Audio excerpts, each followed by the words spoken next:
నమస్కారం. నేను సహస్ర.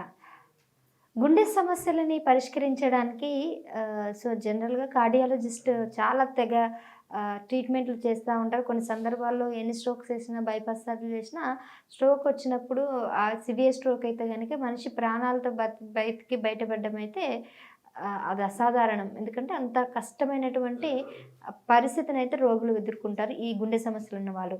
అయితే హార్ట్ స్ట్రోక్ రాకుండా ఉండడానికి లేదంటే హార్ట్ స్ట్రోక్ వచ్చినా గానీ అంటే దీనికి ట్రీట్మెంట్ గానీ హోమియోపతిలో కూడా మంచి రిజల్ట్స్ వచ్చే ట్రీట్మెంట్ అయితే ప్రస్తుతం అయితే ఉన్నట్టు కూడా తెలుస్తుంది. మరి ఎలా ఉందో హోమియోపతిలో గుండె సమస్యలకి ఏ విధంగా ఉన్నాయనే అంశాల మీద మనం ఈరోజు డిస్కస్ చేద్దాం. ఈ విషయాలు తెలియజేయడానికి ప్రముఖ హోమియోపతి డాక్టర్ దండెప్పు బసవానందం గారైతే ఉన్నారు. Eshwarappa homeopathy clinic Chikkadpally. మరి డాక్టర్ గారిని అడిగి ఈ విషయాలు మనం పూర్తిగా తెలుసుకునే ప్రయత్నం అయితే చేద్దాం. నమస్కారం డాక్టర్. నమస్తే. డాక్టర్ గారు, గుండె సమస్యలు అనేవి ఒకప్పుడు లైక్ 50, 60 అలా వచ్చేవి, స్ట్రోక్స్ కానీ సర్జరీస్ ఇవన్నీ కానీ. కానీ ఈ మధ్యన న్యూస్ చూస్తూ ఉంటే చిన్నపిల్లలకి హార్ట్ స్ట్రోక్ రావడం, హార్ట్ లేకపోతే కార్డియాక్ అరెస్ట్ రావడం, చనిపోవడం ఇమ్మీడియట్గా జరిగిపోతుంది. కొంతమంది చిన్నపిల్లలకు కూడా గుండె సమస్యలు ఉంటాయి. వాళ్ళకి సర్జరీ కూడా కంజెంటల్ హార్ట్ డిసీజ్ అంటారు. పుట్టుకతో వస్తుంది. అవి పుట్టుకతోనే వస్తాయి. పుట్టుకతో వచ్చే లోపాలు కూడా ఉంటాయి. సో ఎలా ఉంటాయండి ఇవి అసలు? ఇప్పుడు మామూలుగా చాలా మందికి హార్ట్ బ్లాక్స్ వస్తాయి. రక్తనాళాలు గుండెకు సప్లై చేసేటువంటి కరోనరీ ఆర్టరీస్ బ్లాక్ ఉండడం వల్ల రక్త సప్లై కాకపోతే గుండెకు బాగా పెయిన్ అయిపోయి వచ్చే సిమ్టమ్స్ వస్తుంటాయి. ఛాతి నొప్పి వస్తుంటుంది. వాళ్ళ కలర్ కూడా మారుతుంటుంది. బ్లడ్ సర్క్యులేషన్ తగ్గిపోయే వరకు ఆయాసం వస్తుంటుంది నడుస్తుంటే. ఇలాంటి వాళ్ళకు హార్ట్లో బ్లాక్ అయింది, మనకు రక్తనాళాలు బ్లాక్ అయినాయి అంటే వాళ్ళకు షుగరు ఇంకా ఇతర మలినాలు బ్లడ్లో ఉండడం వల్ల వాళ్ళకు క్లాట్స్ అయ్యే అవకాశం ఉంటుంది. ఎయిర్ ఎంబాలిజం అంటారు, థ్రాంబోసిస్ అంటారు, థ్రాంబస్ ఫామ్ అవుతుంది. అట్లా కొవ్వు డిపాజిట్ అవుతుంది కొంతమందికి, కొలెస్ట్రాల్ ఎక్కువ ఉండేవాళ్ళు. అది వల్ల రక్తం గుండెకు సప్లై చేసేటువంటి రక్తనాళాలు జామ్ అయిపోతాయి. అప్పుడు అలాంటి కేసెస్కు ఆపరేషన్ కంపల్సరీ అంటారు, బైపాస్ సర్జరీ అంటారు. మొన్న ఒక కేసు నా దగ్గరికి వచ్చిన ఒక బాబు యంగ్ 30 years ఉంటాడు. నడుస్తుంటే ఒక 10 అడుగులు నడవగానే దమ్ము వస్తుంది, ఆయాసం.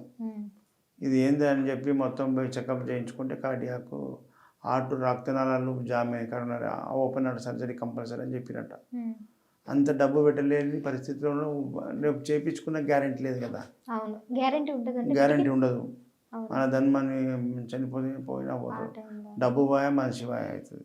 అట్లాంటి పరిస్థితుల్లో వాళ్ళు ఎవరికో మన గురించి తెలుసుకుని నా దగ్గరికి వచ్చి మనం మెడిసిన్స్ ఇచ్చిన తర్వాత ఓన్లీ వితిన్ 1 weekలో మార్పు కనిపించింది. 1 monthకు వచ్చి చెప్పిన విషయం ఏంటంటే, సార్ నేను ఇప్పుడు 3 kilometers నడుస్తున్నా, 3 kilometers వస్తున్నా అంటే 6 kilometers నడుస్తున్నా, అయినా నాకు దమ్ము రావట్లేదు. అప్పుడు 10 అడుగులు ఇంట్లోకి కడప దాటడానికే ఇబ్బందిగా ఉన్న వాటికి ఇప్పుడు 6 kilometers నడుస్తున్నాడు. So young 30-35 years age. అంత బాధ ఉన్న వాళ్ళు. ఇంకో కేసు కూడా యంగ్ పిల్లవాడే. సార్ ఇప్పుడు వాళ్ళకి హార్ట్ సర్జరీ, ఓపెన్ సర్జరీ అని అన్నప్పుడు ఎట్లా మందులతో ఎట్లా ట్రీట్మెంట్? మెడిసిన్ మనం ఇచ్చే మెడిసిన్ పవర్. హోమియోపతి మెడిసిన్ అంతా పవర్. అలోపతి మందులు ఎట్టుంటాయి, మాస్ టాబ్లెట్స్ మింగాలి. మింగినాక ఎక్కడ పడతాయి? స్టమక్లో పడతాయి. స్టమక్లో నీళ్ళు తాగడం వల్ల కరిగిపోయి ఆ మందు అంతా ఇంటెస్టైన్స్ నుంచి బ్లడ్లోకి ఎంటర్ అవుతుంది. మనం టాబ్లెట్స్ తిన్న టాబ్లెట్స్ మొత్తం బ్లడ్లో తిరుగుతూనే ఉంటుంది. మనకు అవసరం ఉంది గుండెకే కదా మందు పోవాల్సింది. గుండెకి ఒక్కదానికే వండిపోతుందా? బ్లడ్ అదంతా పోతుంది, బ్రెయిన్కి పోతుంది, లివర్కి పోతుంది, కిడ్నీకి పోతుంది, స్కిన్కి కూడా పోతుంది, ప్రతి కణం వ్యాపిస్తుంది. మరి మందు అక్కడ అంతటా అవసరం లేదు కదా. కాబట్టి ఇది కరెక్ట్ పద్ధతి కాదని చెప్పి ఆయనమాన్ గారు హోమియోపతి పొటెంటైజేషన్ మందు కనిపెట్టిండు. పొటెంటైజేషన్ మందులు డైనమిక్ పొటెన్సీ తయారు చేస్తారు. హోమియోపతి మందులు ఔషధాలను విడదీస్తూ ఇప్పుడు సపోజ్ పాలల్లో నెయ్యి ఉన్నది కానీ విడదీశారు, కనిపిస్తుందా? కనిపించదు, చూస్తే కనిపించదు. దాన్ని విడదీయాలి అంటే ఏం చేయాలి? దానికి ఒక ప్రాసెస్ ఉన్నది. పాలను మరిగించాలి, వాటికి తోడేయాలి. తోడేసినాక నెక్స్ట్ డే 24 hours అది పెరుగు తయారవుతుంది. ఆ పెరుగును చిలకడం వల్ల వెన్న వస్తుంది. వెన్నను వేడి చేయడం వల్ల నెయ్యి వస్తుంది. మరి పాలతో కూడుకున్నప్పుడు నెయ్యి దాన్ని కలిసి ఉన్నప్పుడు వేడి చేయకపోతే పాలు ఒకటే రోజులో ఎక్స్పైర్ అయిపోతుంది, అది డెత్ అయిపోతుంది, వాసన లేస్తుంది. అవును. మరి అదే నెయ్యిని సంవత్సరం పెట్టినా మంచిగా ఉంటుంది, అంటే అది ఎక్స్పైర్ కాదు. ఎందుకు? అందులో ఉన్న మాస్ వేస్ట్ ప్రోడక్ట్ అంతా తీసేసినాం, ప్యూరిఫైడ్ నెయ్యి మాత్రమే తీసుకున్నాం మనకి, దానికి ఎక్స్పైర్ ఉండదు. ఇక అట్లనే ఔషధం లెక్కించి ఈ డ్రగ్ డైనమైజేషన్ అనే పద్ధతి హైన్మాన్ గారు కనిపెట్టిండు. ఈ డ్రగ్గులకించి కావాల్సిన మందు కంటెంట్స్ ఎంత ఉందో దాన్ని ఫిల్టర్ చేసి ఒక డైల్యూషన్ తయారు చేసి దాన్ని ఈ స్వీట్ పిల్స్ కలపడం వల్ల అందులో ఎలక్ట్రానిక్ లెవెల్ మైక్రో లెవెల్ ఉండే అణుపరమాణువులు అన్నీ కూడా ఔషధ రూపంగా అందులో ఉంటుంది. అది టంగ్ మీద పడంగానే డైరెక్ట్ బ్రెయిన్కి వెళ్ళిపోతుంది. హోమియోపతి మందులు ఎట్లా పనిచేస్తాయి? బ్రెయిన్ నర్వస్ సిస్టమ్ నుంచి పనిచేస్తాయి. టంగ్ మీద వేసుకుంటాం. మనం వంట చేసేటప్పుడు ఉప్పు కారం అంటే ఏం చేస్తావు? ఒక సుక్క చేతిలో వేసుకొని నాకుతావా లేదా? ఉప్పు కారం అని చెప్పడానికి ఎంతసేపు టైం తీసుకుంటుంది బ్రెయిన్? సెకండ్స్ టచ్ చేయగానే చెప్పేస్తుంది. అంటే టంగ్ నుంచి బ్రెయిన్కు అంత ఫాస్ట్గా పోయే అవకాశం ఉందని ఆయన గుర్తించి హోమియోపతి వైద్యం కనిపెట్టిండు. హోమియోపతి మందులు నాలుక మీద చప్పరియంగానే ఆ పిల్స్ మీద ఉన్న కోటింగ్ ఎలక్ట్రాన్స్ అన్నీ కూడా బ్రెయిన్కి వెళ్ళిపోతాయి, పవర్ రూపంలో కరెంట్ లాగా. అది వెళ్ళిపోయి మనకి ఎక్కడ సమస్య ఉందో బ్రెయిన్కి తెలుసు, అక్కడికి పంపిస్తుంది. హార్ట్ కోసం వాడుతున్న మందు హార్ట్కి వెళ్ళిపోమంట కథం. అందులో ఎలక్ట్రానిక్ పవర్ అంటే ఏంటి? కరెంట్ లాగా పాస్ అవుతుంది, బ్యాటరీ. ఇప్పుడు సపోజు మ్యాగ్నెటిక్ పవర్ ఉంటుంది కదమ్మా, విద్యుత్ శక్తి అంటాం. విద్యుత్ శక్తి, కరెంటుని ఏమంటాం? విద్యుత్ శక్తి. అయస్కాంతం ఏమంటాం? అయస్కాంత శక్తి. అది దేన్ని ఆకర్షించదు? ఐరన్ ముక్క దగ్గరికి వస్తే లేకపోతే గుంజేస్తుంది. మరి ఆ ఆకర్షణ కనిపిస్తుందా నీకు? కనిపించదు, గుంజుకుంటుంది. కరెంట్ కూడా కనిపించదు. కానీ కరెంట్ కూడా కనిపించదు, వైర్ల పొంటి పోతుంటుంది, కానీ కరెంట్ కనిపించదు. దాన్ని ముట్టుకుంటే షార్ట్ కొడుతుంది, లేకుంటే స్విచ్ చేస్తే లైట్ ఉందా లేదా తెలిసిపోతుంది. అంటే ఈ శక్తులు అనేటివి కనిపించాయి, కనిపించకుండా ఉండి నడిపించేదాన్ని శక్తి అంటాం. ఉదాహరణకు మన ప్రాణశక్తి ఉంది, దీని ప్రాణశక్తి అంటాం. ప్రాణం ఉందా లేదా? దాన్ని ప్రాణశక్తి అంటాం. ప్రాణం లేకపోతే డెడ్ బాడీ. అరే ఇప్పటిదాకా మంచుకుంటే ఇప్పుడు చనిపోయింది అంటారు కొంతమంది. ఎక్కడ పోయింది? చనిపోయిందంటే ఆనే ఉన్నాడు బాడీ. ఏం పోయింది? ప్రాణం పోయింది. ఎట్లా పోయింది? మన బాడీలో కూడా ప్రాణశక్తి కరెంట్ లాగా అణువు కణకణం వ్యాపించున్నది. ఆ ప్రాణశక్తిని హైన్మాన్ గారు వైటల్ ఫోర్స్ అన్నాడు. కరెంట్ ఉంటుందని నేను చెప్పాను, వైటల్ ఫోర్స్ అన్నాడు. ఆ వైటల్ ఫోర్స్ ఎప్పుడైతే వీక్ అవుతుందో అప్పుడు మనకు డిసీజెస్ వస్తాయి. మనం ఇచ్చే మందు వైటల్ ఫోర్స్ని యాక్టివేట్ చేయడం, ఛార్జింగ్ చేయడం.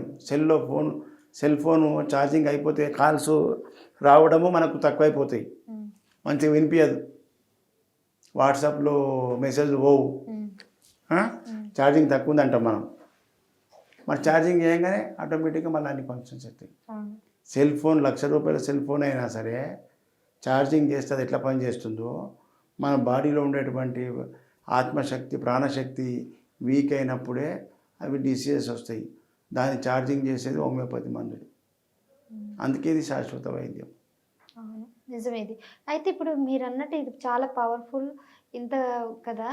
మరి ఈ హార్ట్ సర్జరీస్ బయట అలోపతిలు చేస్తే ఖర్చు ఎక్కువ అని ఇటు వస్తాం, మరి ఇది కూడా ఖర్చుతో ఉంటుందని భయపడాల్సిందే కదా. హోమియోపతి తక్కువ ఖర్చు కదా, తక్కువ ఖర్చు అంతే కదా. డాక్టర్ శాంపిల్ హనుమాన్ గారు 294 ఎఫారిజమ్స్ రాసిన సూత్రాలు, హోమియోపతి పద్ధతి ఎట్లా వాడాలి. భగవద్గీతలో శ్లోకాలు ఎట్లా పెట్టింది కృష్ణ పరమాత్ముడు? శ్లోకాలు పెట్టిండా? ఒక్కొక్క శ్లోకం చదివితే ఇంత పెద్ద సారం వస్తుంది. అట్లాగే హోమియోపతిని కూడా వాడడానికి, హోమియోపతిని ఎట్లా అప్లై చేయాలనేది ఎఫారిజమ్స్ అంటారు వాటిని. ఆయన చిన్న సూత్రాలు రాసిపెట్టిన ఒక బుక్ ఉన్నది, Organon of medicine by doctor Samuel Hahnemann. 250 ఏళ్ళ కింద రాసిపెట్టిండు. అయితే ఆయన రెండో ఎఫారిజం ఏం రాసిండు? The highest ideal of cure is rapid, gentle and permanent restoration of health. Her annihilation of disease in its whole extent in the shortest ఇది most reliable and most harmless way అన్నాడు. తక్కువ సమయంలో సైడ్ ఎఫెక్ట్ లేకుండా శాశ్వత నివారణ చేయమని అన్న రాసిండు మనకు. ఆయన సిద్ధాంతం ప్రకారంగా కరెక్ట్ మందు పడితే ఈ ఈ ప్రిన్సిపల్స్ ఉపయోగపడతాయి. తక్కువ సమయంలో తక్కువ ఖర్చుతో శాశ్వతంగా నివారణ అవుతుంది. ఇది హోమియోపతి యొక్క సిద్ధాంతం. కాబట్టి ప్రజలకు ఈ సిద్ధాంతాలు తెలియక హోమియోపతిని ఎవరు కనిపెట్టిర్రు, ఎందుకు కనిపెట్టిర్రు, దీని యొక్క ఉద్దేశం ఏంది అనేది ప్రజలకు తెలవాలి. ప్రొఫెసర్లు డాక్టర్లకు టీచింగ్ చేస్తుర్రు, డాక్టర్లకు మాత్రమే తెలుస్తుంది. డాక్టర్లకు తెలిసినంత మాత్రం అయిపోతుందా? ప్రజలకు తెలవాలి, ప్రజలకు కూడా తెలవాలి హోమియోపతి అనేది ఎందుకోసం పుట్టింది, ఎవరు కనిపెట్టిర్రు, ఎందుకు కనిపెట్టిరని. అప్పుడు వారి సిద్ధాంతాలు ప్రజలకు చెప్పినట్టయితే ప్రజలకు ఈ హోమియోపతికి ఆకర్షితులు అవుతారు, ట్రీట్మెంట్ తీసుకుంటారు, సక్సెస్ఫుల్ అవుతారు. కొంతమందికి మాత్రమే తెలుసు కాబట్టి కొంతమంది హోమియోపతి వాడుతున్నారు.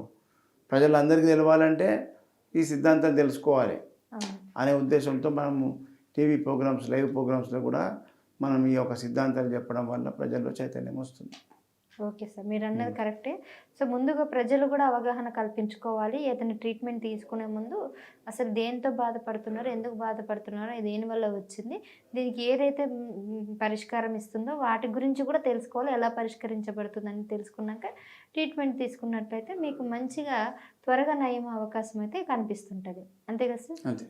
Right sir. Thank you.